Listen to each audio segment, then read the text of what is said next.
मैया तू जा सहैया पूरा कर अरमानवा। सुन मोर मैया तू जा सहैया पूरा कर मोर अरमानवा। देदना लालानवा सुन बयानवा देदना लालानवा सुन बयानवा।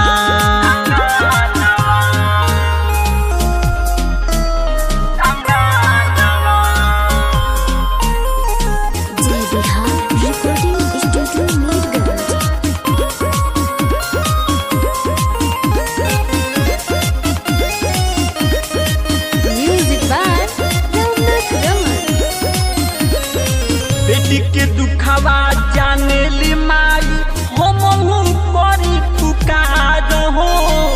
लो रवे से मंदिर धोई अपोस कर विचार हो।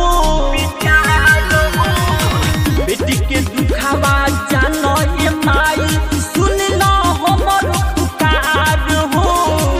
लो रवे से मंदिर धोई अपोस कर विचार हो।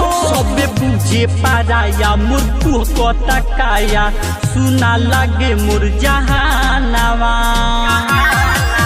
सबे बुझे पाराया मुर्तु को तकाया सुना लागे मोर जहानवा।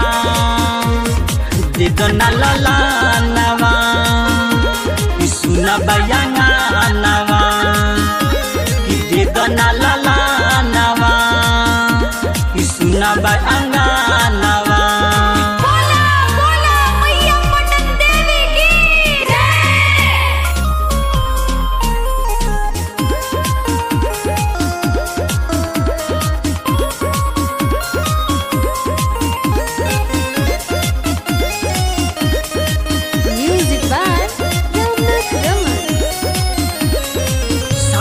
नदिया ताना मारी बाछिन कोई के बुलावे। पियावा नाराज भइल मोर घर से बहर भगावे।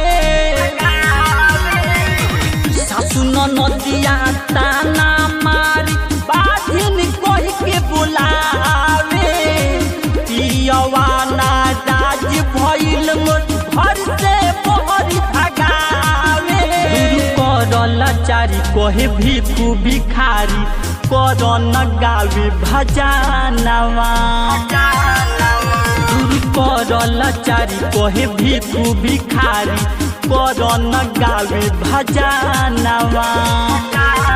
देदना लालानवा सुन बयानवा